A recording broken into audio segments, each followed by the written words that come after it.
Hello. My name is Sarah. I work with the Living Archives Project, where we are collecting stories of how COVID-19 impacted various communities in Mecklenburg County. Today is December 13th, 2022. This week there are 196 reported cases of COVID-19 in Charlotte-Mecklenburg County, which shows a slight increase of 11% over the last 2 weeks. Therefore, we are both comfortable not wearing a mask. Would you introduce yourself? I'm Kiara. You want me to say my last name too? Whatever you want to say. I'm Kiara. I'm from Charlotte. I'm a Charlotte native. I work at the North County Regional Library as a teen librarian. You said describe myself. I am I'll say, fairly beige woman with long hair. I'm currently wearing a sweatshirt that says librarian on it with a hat because it is cold outside, or a little chilly. I don't know what else how else to describe myself. You're wearing lovely glasses. Yeah, yes. I think she called them tortoiseshell glasses. Okay. Yeah, because I think I've been wearing glasses since about the third grade, so. Okay. Yeah. And you have long brown hair? Yeah, long hair. I'm ready to get it cut. So, okay. Yeah. Nice. Yeah. Well, thank you. So you are from Charlotte, yes, which makes you kind of a unicorn. One of the rare Charlotte natives, yes. Yeah. What is something that when you think about Charlotte, you're like, yeah, that's my hometown. I love that. It's roughly a random fact about Charlotte that I love. I mean, granted, it's home. Yeah. I know when I'm flying into Charlotte, I know what that looks like. When I'm driving around Charlotte, granted, it's something different. But the random fact that I love about Charlotte is that no matter where you are, if you can tell where you are from the center if you can see the skyline. I think the skyline is like 35 miles no matter which way you see it. So I know whenever I can see the skyline, I'm well within a 35-mile radius from downtown. Yeah. So I know I'm close to home when I see the skyline. I love that. Yeah. Well, you just taught me something. I never heard that fact before. So can you tell me, we did this activity together called a hand map. Can you tell me, is there anything from your hand map that you want to share with us? There were good questions. I actually had to think about some of the answers to it. I didn't realize when you asked about the journeys, like what I've done in the past, like 2.5 years, and what has changed. And it was a fun activity. I might actually do this with my teens so they can see how they can like map out their own self. Yeah. So yeah, this was a pretty good one. I will say I had to think about some of these answers. Okay. Yeah. Well, what did you come up with? So when you asked about the journeys, the first thing that came to mind was grad school. Okay. I completed grad school my second year of grad school was the start of the pandemic. So it wasn't much. I was never like on campus. Mm-hmm. So a lot of it was already online. So I was already used to that. The only downside to it is I didn't get to walk the stage. So that was the only downside, but I did get to spend it with my family. Yeah. We had a grad brunch. So my mom cooked breakfast. We had mimosas, and we all celebrated while my name went across the screen. So I had a lovely little virtual graduation. I do sometimes get sad that I didn't get to walk across the stage, but I still graduated, so yeah. I'm happy about it. Well, an amazing accomplishment to you. So that's incredible. Thank you. Yeah.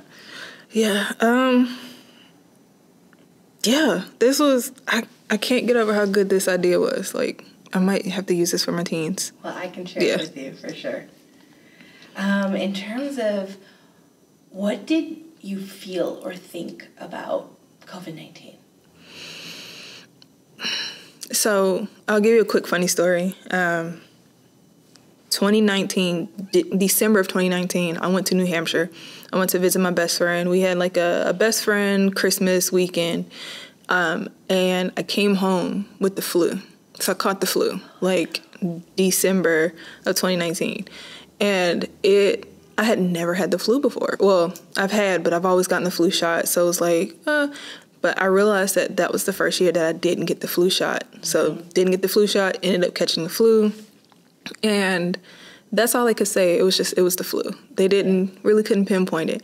So a week or so go by, I was already written out of work, and we were already closed for the holidays. So I, like, went about my day. But then, like, I started to hear more about this. I'm like, could this have been this? Could this have been just the flu? What could have this been? Like, it didn't necessarily fit the symptoms, but it fit the symptoms. So it's like,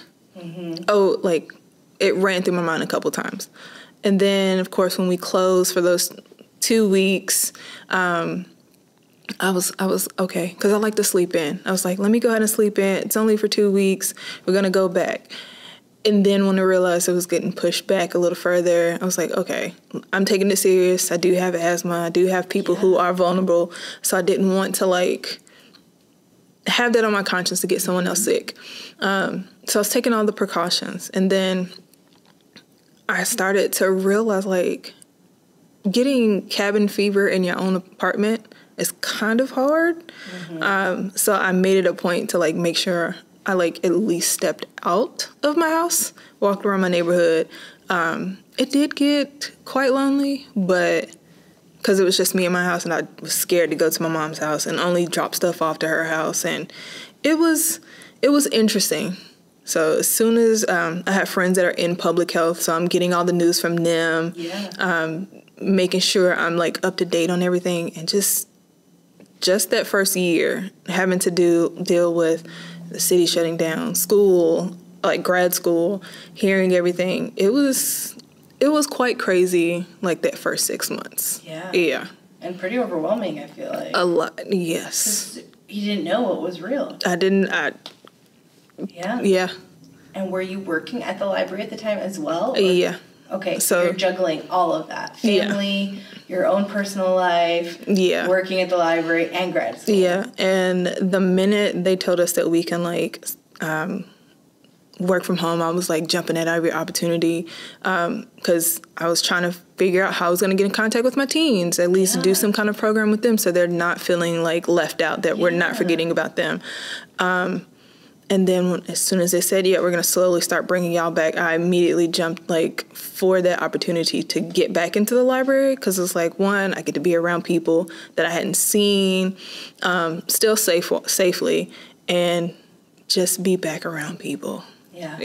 And, like, I'm naturally a reserved person. Like, I like to stick to myself, but I love to be around people. So just being around the people that I see every day was kind of refreshing. Yeah. That is refreshing. Yeah. How did you feel your teens responded in that time? Because you are incredible with building relationships. Even I've barely met you, and I just feel this gravity towards you. What was that like for you and for the teens you worked with? So I follow a lot of my teens on, like, my business Instagram, like my library Instagram. That's the one that they follow, and I wanted to make sure that they were okay. So whenever I had, that's when we launched our CM Library Teens Instagram page, and I made sure all of them followed them, and I made sure that they were like, hey, here's something you can do. I want you to come join us on this program. And if it wasn't me physically seeing them, at least I can see them on our Instagram lives. Like, I can see that they're okay, like, they're good. And I just had to, like, I would quickly send them a message on Instagram, like, hey, how are you doing? Like, do you need anything from us? Like, how's school going?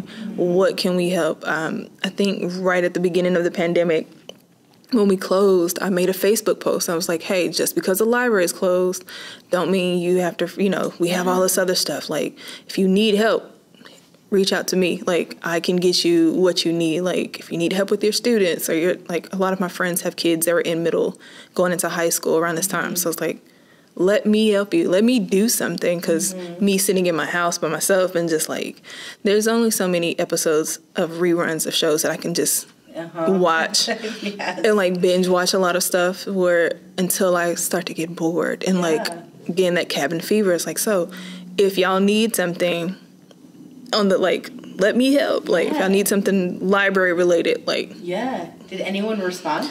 I had a few people, like, share the post. My nephew was going away to college. I was helping him with giving him the information for tutor.com, and just everybody, of course, sharing the post, like, reaching out, that kind of way. But I'm hoping that people reached out to the library, just so they know. And I still get questions now, like, hey, what book should I read? Yeah. That kind of stuff. But that's awesome. Yeah. That's really cool. How do you feel like now that the restrictions have been lifted, and you're in person doing programming, how does that feel? Have you been able to reconnect with your teens? Yes. So I still talk to them online, because since in the middle of the pandemic, well, like midway, I ended up getting the promotion and to come here. So I was at a different location. Okay. So I'm now learning a whole new whole new area, new teens. So I'm still connected to the teens in my previous branch. One teen, although I knew her before the pandemic, I just went to her college graduation. That's amazing. I'm still like connecting with them. They're still talking to the people from the other branch and just making sure that they're good. Being able to, like I said, see them on social media. I can still meet them where they're at. Yeah. I love that. Thanks for sharing that. Thank you. Is there anything in your life that you've kind of learned or you've gained over the last 2.5 years? It's going to sound cliche, but, like, not to take anything for granted. Yeah, that's the biggest thing, is not to take anything for granted. And, like, I'm still careful. I still have been going on trips. I'm not going to lie. Still, like, I will go on vacation, but still taking the proper precautions and wearing a mask. I am comfortable without wearing a mask if I'm here at work, but I've noticed that I am not too fond of crowds. So I was never too fond of crowds before, but I'm still like, I'm trying to get back into being comfortable, and just taking it day by day. And like, it's like I said, it sounds cliche, but just live in the day, live in the day. And then, like, to be fair, like I had a family member who had COVID. So it was like seeing them in the hospital, like, I went to the hospital to visit them. Of course, having to like wear the mask, wear the face shield, I think it was like a whole like get up just to like bring them stuff and like be cautious. And of course I was nervous about it, but like seeing everything, it's just like, let me live in it now. Just like enjoy the day. Stop worrying about what's going to happen this weekend, but still make plans for the weekend, but just worry about today. Definitely puts things into perspective. For sure. How's their family member? She's good now. I'm so glad to hear that. I can imagine that I also had to do all that garb. And it's a little overwhelming. It is. It's a little scary, but it's like not expecting to have to wear something over my clothes. And I'm pretty sure like people who work in the hospital are used to it. Like, they know what they have to do, but like going in, wearing the gloves, then the outfit, then the gloves, and it took some time to get used to. Do you feel like in your own life, either with work or your personal life, do you feel like there's been any long-lasting impacts of COVID or the pandemic? To think about it, for me, yes. It's I joke and say it's like a trigger, but like if I'm around someone and I start, like, I could be in the store and I can hear someone cough, I like I get like, I start to like, don't do that, like. And I know it's like somebody's just clearing their throat or they drank water too fast, and I know that's what it is. But it's sometimes it's just like, I don't want to be around someone if I'm hearing it. And sometimes I have to catch myself, and I know I do that in a jokingly manner, but like that's just my way of like coping, of like not trying to sit in a negative space. So I, of course, cope with humor, and sometimes now it's just become second nature. Where it's like I'm starting to hear people cough, and I'm like, okay, let me push, let me keep going. Yeah, for sure. Are there any stories or experiences over the last 2 years that you would like to share with us?